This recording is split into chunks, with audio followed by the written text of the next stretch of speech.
المرسلين اللهم صل على سيدنا محمد وعلى آله وصحبه أجمعين رب اشرح لي صدري ويسر لي أمري واحلل عقدة من لساني يفقهوا قولي أما بعد Alhamdulillah, syukur kepada Allah Subhanahu wa Ta'ala yang mana pada kesempatan yang insyaallah penuh berkah ini kita kembali dikawakan oleh Allah Ta'ala untuk beribadah, menuntut ilmu, mempelajari ilmu agama. Salawat dan salam semoga selalu tercurah kepada junjungan kita Nabi Muhammad sallallahu alaihi wasallam beserta seluruh keluarga beliau, beliau dan pengikut beliau ila yaumil qiyamah. Al-khamis istiqbal al-qiblati bis-sadri fil qiyam wal-qu'ud wa bil munkabain aw ma'zam al-badani fi ghayrihima illa idha ishtadda al-khawf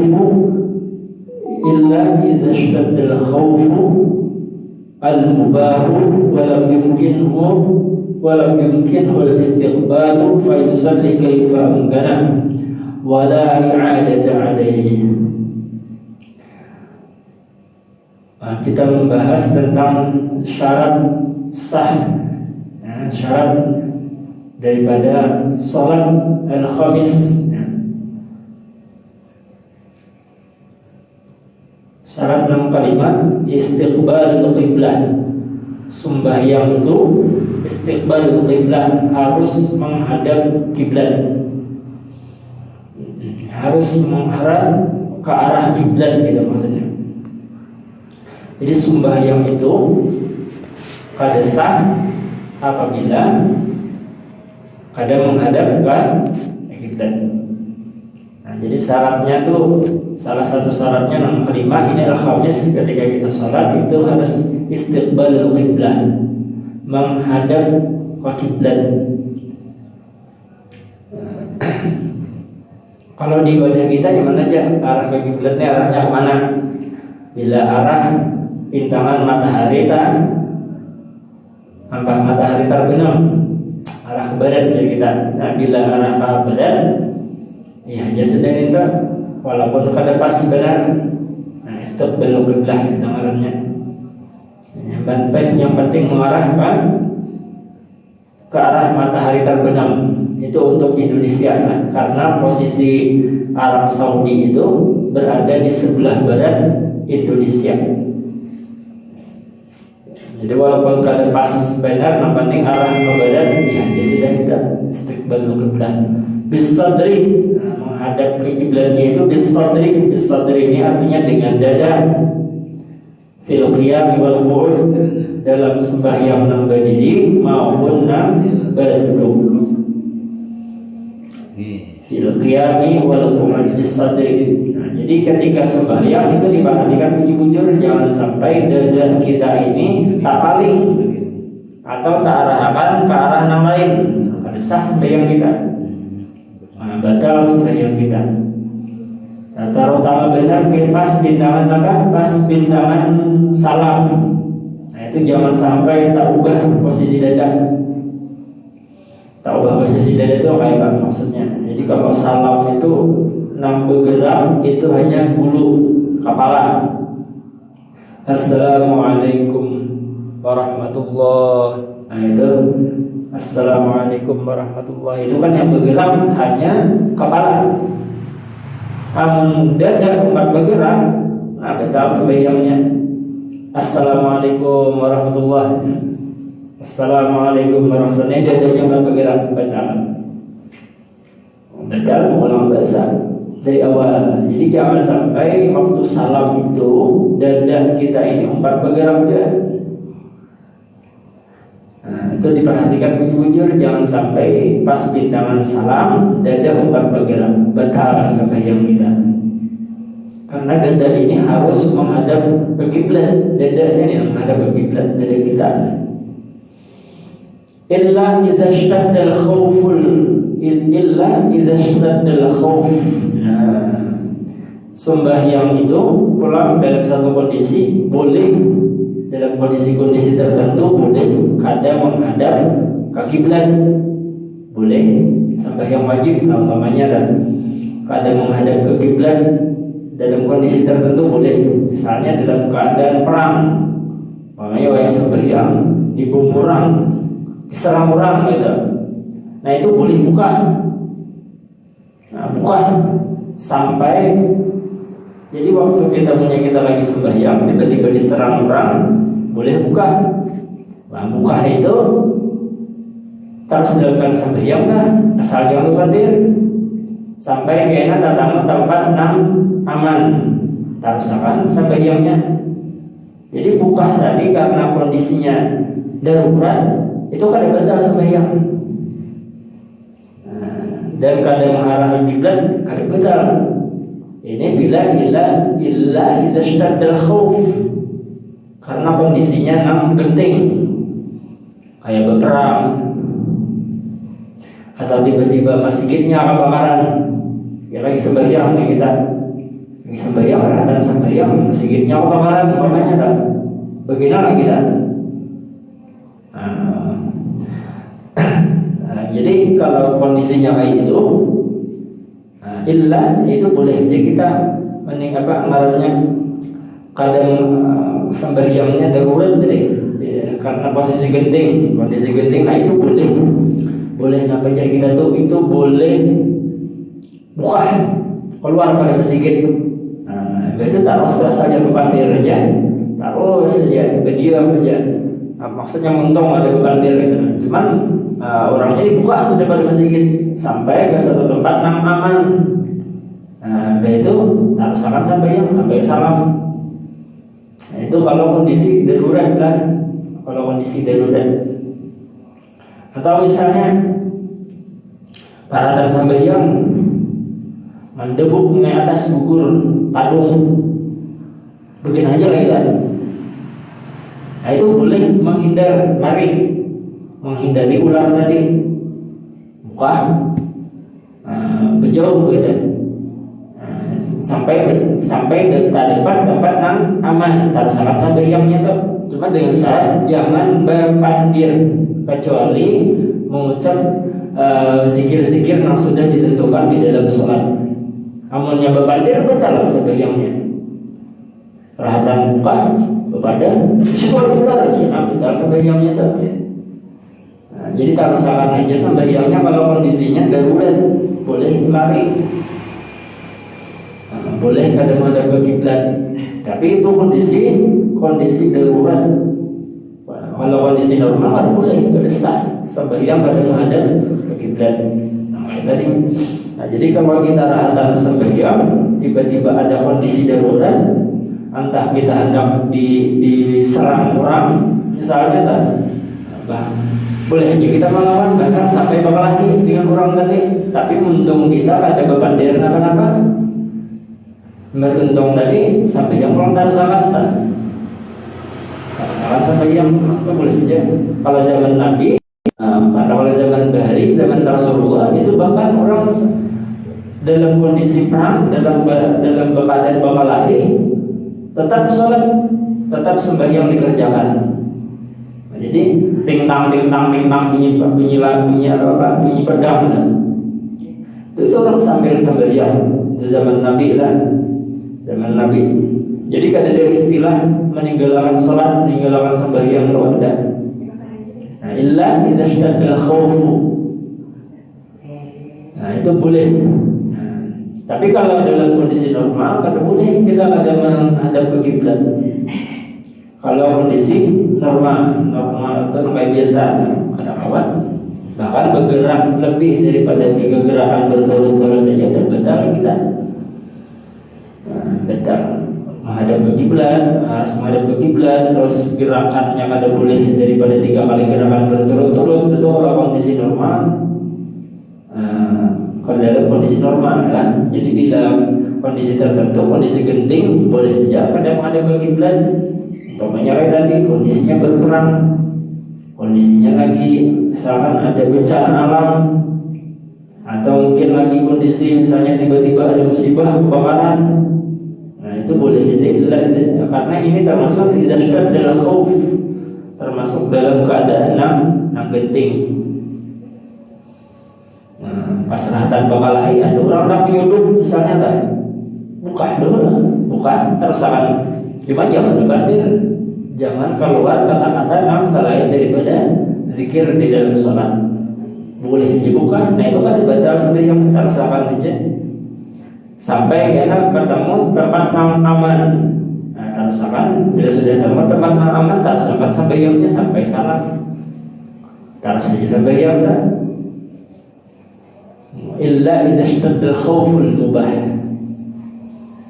Walam yumkinhu al-istiqbal fa yusalli kayfa amkanuhu wa la i'adat alaih. Dan ini kadang mengqadha lah sembahyangnya, kadang mengqadha tetap sah dan bahkan kadang mengqadha di sembahyangnya.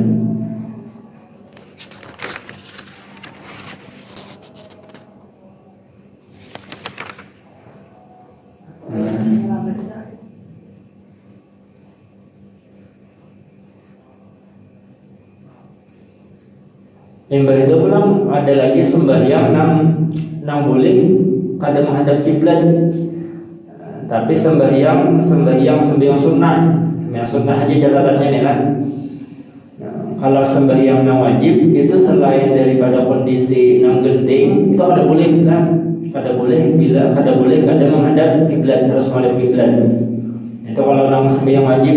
Nah kalau sembahyang nang sunnah itu boleh saja misalnya ada kondisi genting, tapi misalnya kita di atas mobil, di atas kendaraan. Nah itu boleh saja misalnya kita nak sembahyang duha, nak sembahyang duha di atas mobil. Nah itu boleh kada menghadap ke kiblat, berduduk ke sembahyangnya. Nah itu boleh kada menghadap ke kiblat. Tapi apabila memungkinkan untuk menghadap kiblat sembahyang duha tadi, nah itu pas bintangan adanya barang menghadap ke kiblat, pas takbiratul ihramnya kan. Itu bila memungkinkan, bila nyakawa juga. Namunnya kada, tersakan sembahyang duha misalnya tak pulang dari kandangan subuh sampai di arah Bajan sana misalkan, pulang mulai kandangan subuh sampai misalkan di daerah Binuang sampai waktu duha, berbagi di dalam mobil tetap masuk. Itu kok aja sembahyang duha di mobil itu. Sembahyang duha atau pakai penduduk di mobil. Takbirnya kada menghadap ke kiblat, tidak masalah. Allah, misalnya penduduk Allah Akbar, sampai penduduk bang di atas kendaraan mobil Allah Akbar. Misalnya Allah Akbar. Terus baca Al-Fatihah, baca surah Asy-Syamsi misalnya. Nah, itu rukuk, berjongkok sedikit. Terus iktidal, sujud agak miring saja, bermiring lagi, agak berjongkok lagi, duduk di sujud pulang, sambil berduduk aja di atas kendaraan tuh boleh, asal menutup aurat. Tapi yang mana? Asal menutup aurat. Nah, kalau lelakian kan masalah, kalau lelakian nyaman aja. Nah kalau baginya nih agak malik sedikit karena harus menutup aurat. Ya, karena aurat baginya ini lebih luas, lebih banyak daripada aurat lelakian.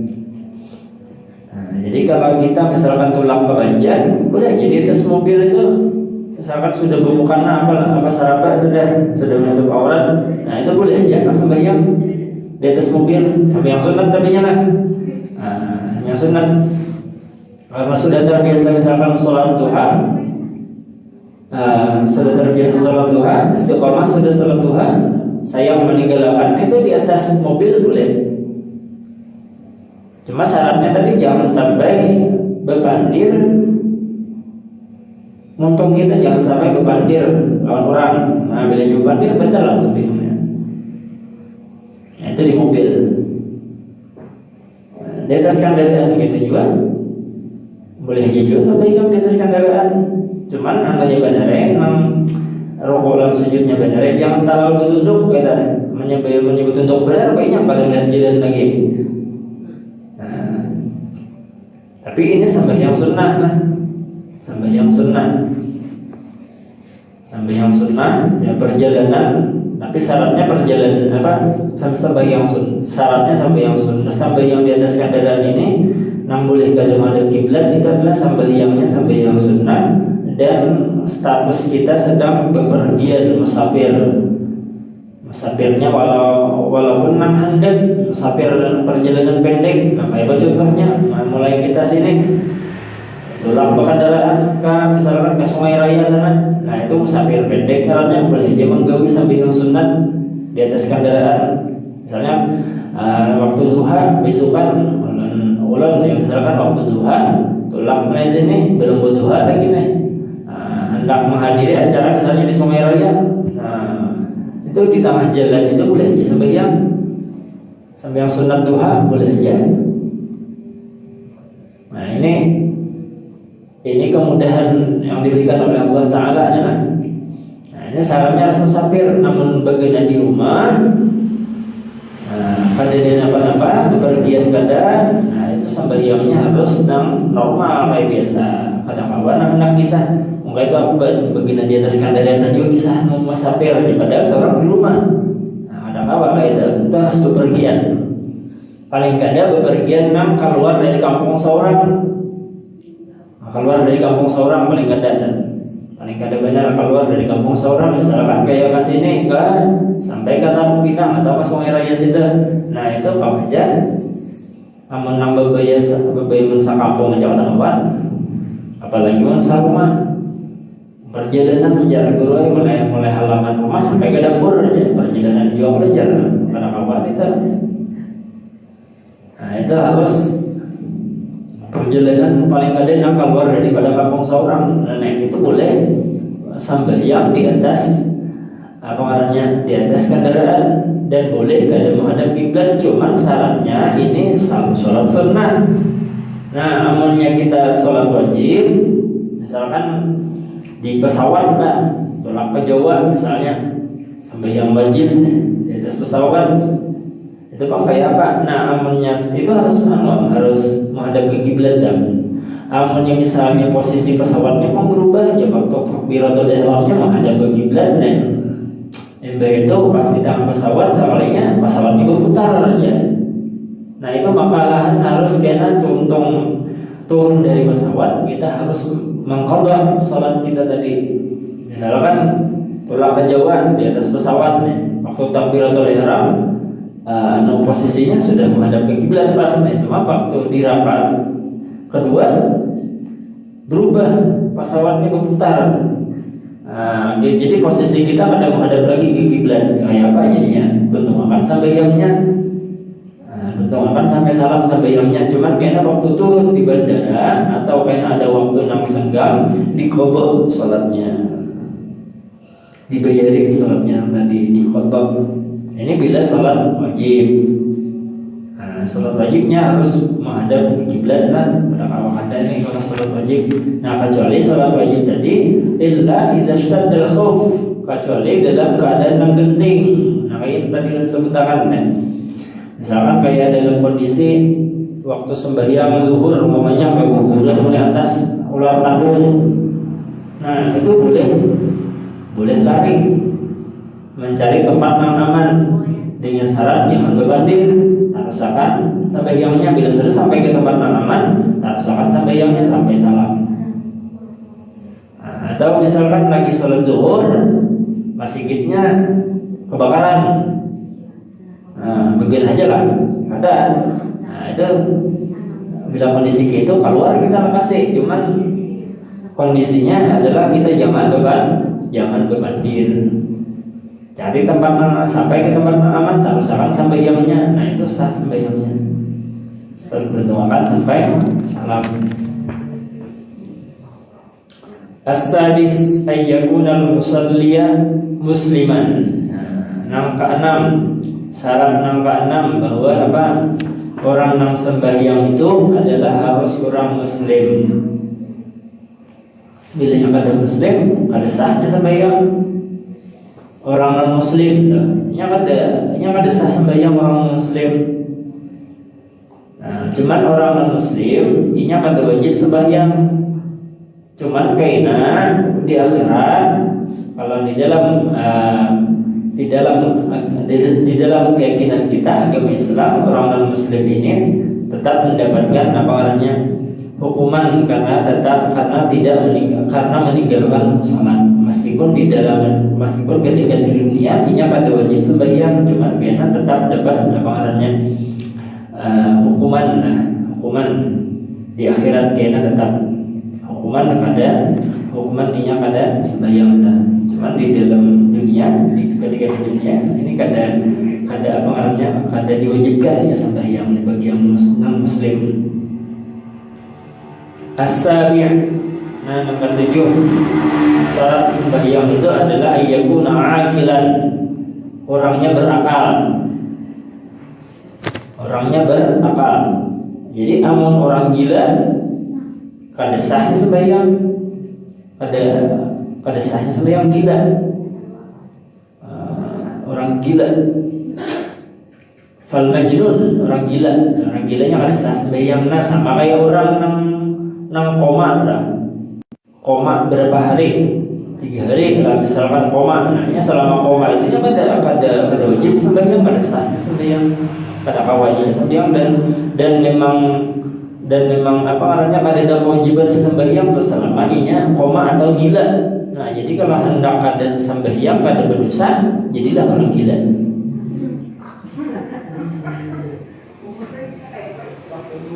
Akhirnya orang gila ini pada puasa kada berdosa, kada sembahyang 5 waktu kada berdosa. Nah, jadi aman hendak kada bisa sembahyangan kada berdosa, jadilah orang gila. Termasuk nang kada berakal ini adalah as-sabiyu ini kekanakan. Jadi kekanakan itu belum dihukumi berakal lagi. Atau orang yang dicabut akalnya, ya kayak tadi orang gila, atau orang koma tadi, koma 3 hari umpamanya koma. Selamanya koma itu kada ada kewajiban ya sembahyang. Ya koma, hilang kesadaran. Nah, tapi bilanya orang giring biasa dan masih ada kesadaran, maka wajibnya sembahyang.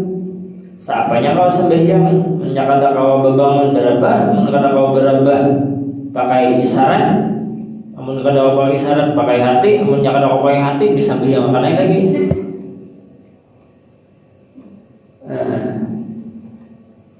Bila kata kau benar, ya pakai nang hati perasaan aja lagi sudah. Nah, perasaan sembahyang itu nang paling kada benar tak, paling nang parah benar tak, supaya tetap sembahyang, jangan sampai kada sembahyang. Jadi jangan sampai kita nih gering malah kada sembahyang, jangan. Aku gering jangan aku wudu, jangan apa kita. Namun yang kata kau wudu ada tayamum kegantiannya, ada tayamum. Lamun kada bertayamum mah kayak apa juga kada kau bertayamum. Jangan paling kada itu sembahyang tetap digawi untuk menghormati waktu. Cuman kena tetap diqada bila sudah sehat. Bila sudah sehat, namanya salajur sudah minta ampun. Ya, sudah kita kau lagi teman penting kita sudah berusaha menjalankan kewajiban kita sebagai hamba sebaik-baik mungkin. Artinya tetap sembahyang. Masalah diterima atau padanya oleh Allah Ta'ala, nang sembahyang kita nang lagi wayang garing tadi bertayamum pada wajib baginya bukti. Nah itu terserah jadi oleh Allah Ta'ala. Cuman kita sudah berniat di dalam hati untuk menjalankan kewajiban sebagai hamba sebaik-baiknya. Jadi jangan sampai kita ini tertinggalkan sembahyang, jangan sampai benar.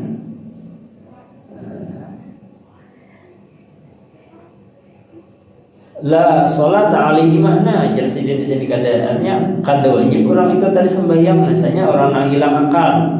Cuman beda nih lah orang yang hilang akal nang jujur ada atau nang hilang akal marga di paulah. Apa nang di paulah kan misalnya nang di paulah nih hilang akalnya gara-gara mabuk minum minuman atau mau obat. Nah selama bila mabuknya atau hilang akalnya disebabkan basing aja, ini tetap wajib sembahyang. Tetap wajib sembahyangnya. Bilanya sudah sadar karena wajib mengqada itu sembahyang itu. Lain kayak orang gila asli. Atau misalkan orang kada sadar dia tak kada sadar misalnya kayak boleh nah termasuk siup tu termasuk nang dari panangkan sama kayak koma tadi dah.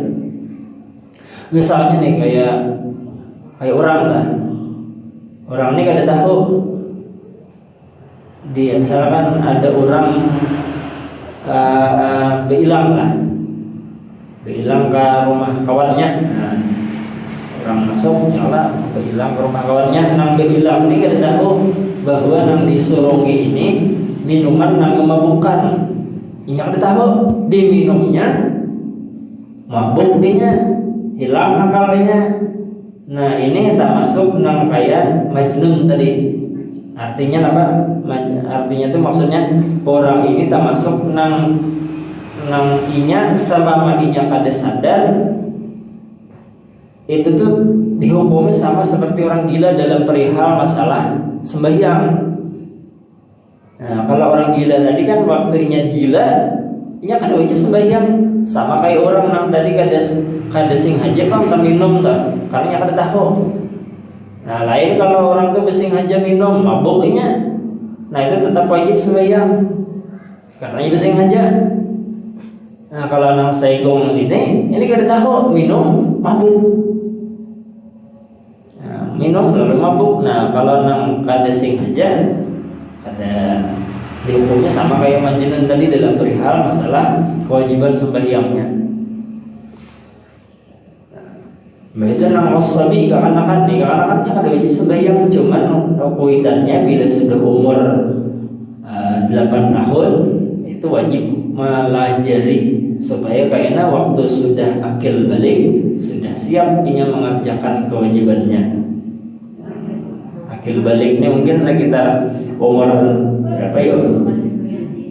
Mungkin antara 10 sampai 14 tahun lah, tergantung masing-masing kekanak-kanak beda-beda. Bilanya sudah bisa berakses akan-akannya sudah tak akil balik sudah. Bila bisa suroi ya sudah. Bila bepinyan bila sudah keluar darah haid, nah itu sudah akil balik tak.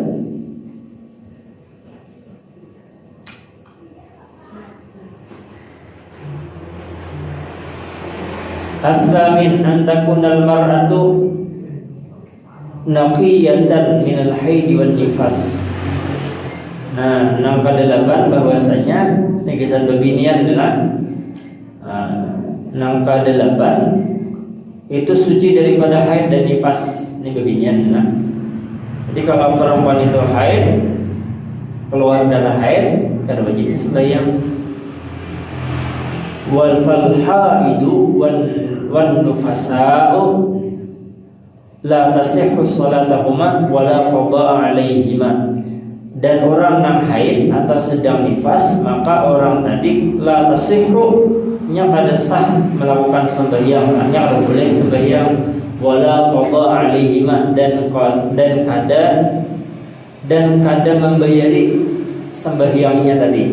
Nya kada wajib, nya kada boleh sembahyang, nya lagi haid kada boleh sembahyang, terus nya kada mengqada, kada membayari sembahyangnya.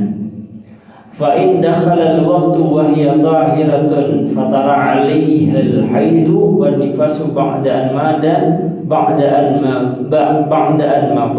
ma yas'u wajibatu tilka as-salati wajib 'alayha qada'uha. Fa in dakhala al-waqtu, nah maka jika masuk waktu sembahyang wahiyya tahiratun dan dia dalam keadaan suci, fatara alaihi mal haidu, maka datang kepadanya haid ba'da'an madha, setelah beberapa waktu yang kira-kira bisa melaksanakan salat, wajib alaihi qada'uha, maka ini wajib mengqada sembahyang tadi. Misalnya sampai waktu zuhur misalnya jam 12.30 Asyhadu an la masuk waktu zuhur. Nah si beginian ini dia masih dalam keadaan suci. Jam 12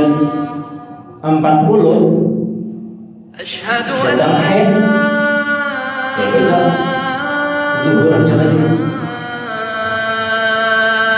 12.30 misalnya masuk waktu zuhur, ini apa sembahyang lagi? Masih di awal waktu sembahyang, karena kebiasaan misalnya jam 1 ya sembahyang. 12.30 masuk zuhur. Imbah itu 10 menit kemudian belum sembahyang nih segini nih, datang haid. Pertanyaannya kayak itu, pertanyaannya adalah zuhurnya diqadha kadang dibayarikah kadang?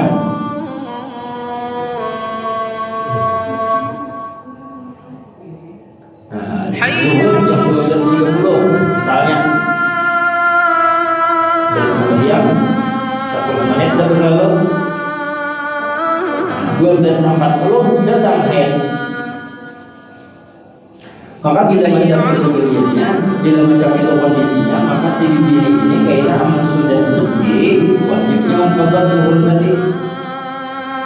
Karena waktu 10 menit itu dianggap waktu yang cukup untuk melaksanakan sholat zuhur.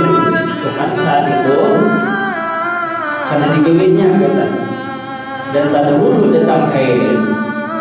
Jadi kena yang sudah suci ya diqadha zuhurnya kan tadi.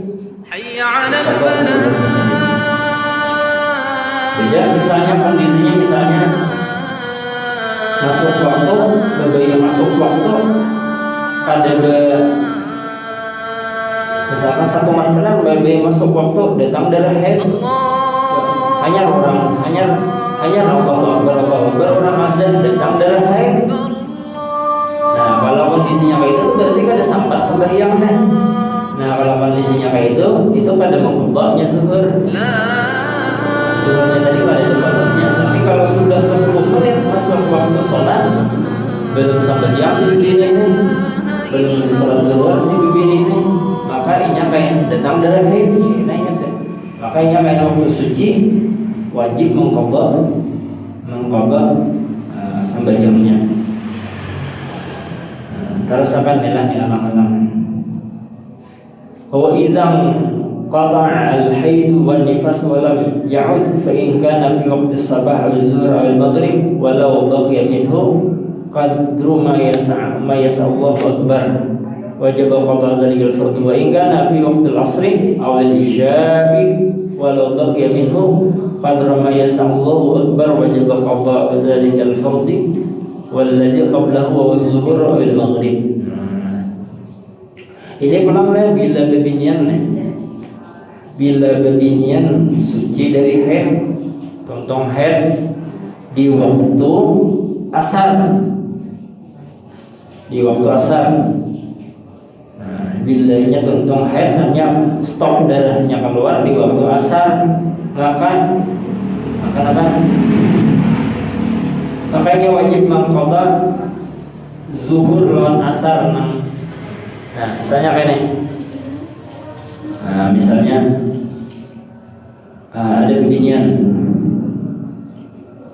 besokan masih haid, tengah hari waktu zuhur masih haid. Nah tiba-tiba di asarnya suci dari haid, darahnya stop.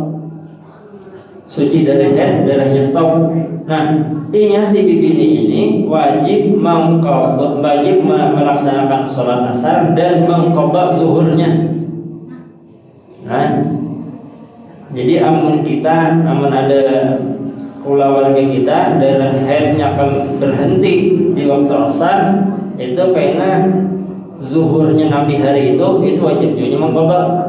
Karena asar lawan zuhur lawan asar itu kalau digabung. Zuhur lawan asar kalau digabung. Misalkan besokan subuh masih haid, zuhur masih haid, asar masuk asar bersih dari haid, darahnya berhenti dari haid. Maka zuhurnya lawan, maka asar dan zuhurnya di hari itu wajib diqadha. Asarnya dikerjakan, asar kalau berhenti di asar berarti asarnya ada aneh. Nah zuhurnya di hari itu wajib juga diqadha. Nah diqadha aja tuh.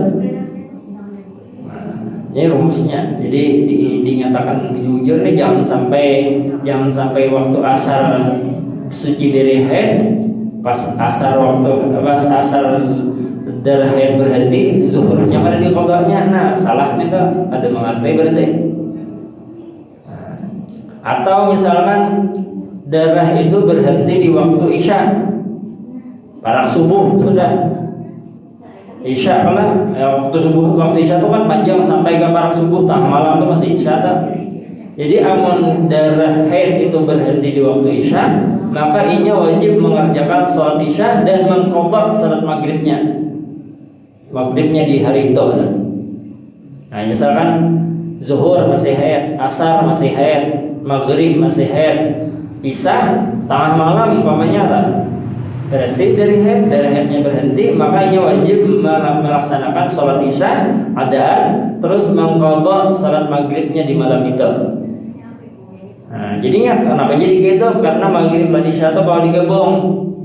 Tapi kalau misalkan berhenti haid itu di waktu zuhur, maka subuh itu pada diqadha, karena zuhur dan subuh pada waktu jamak para kawan.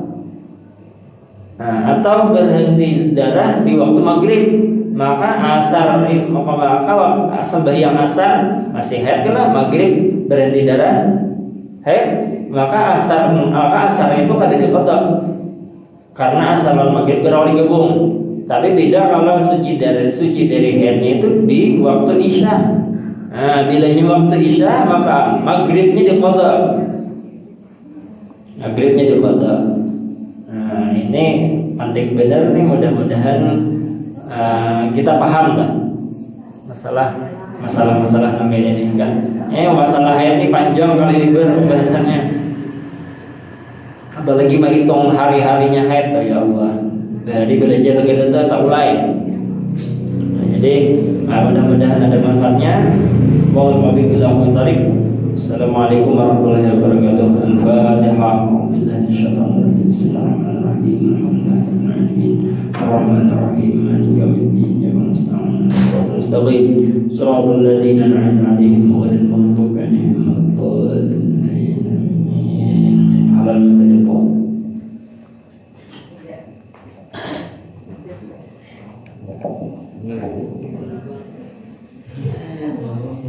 Gitu.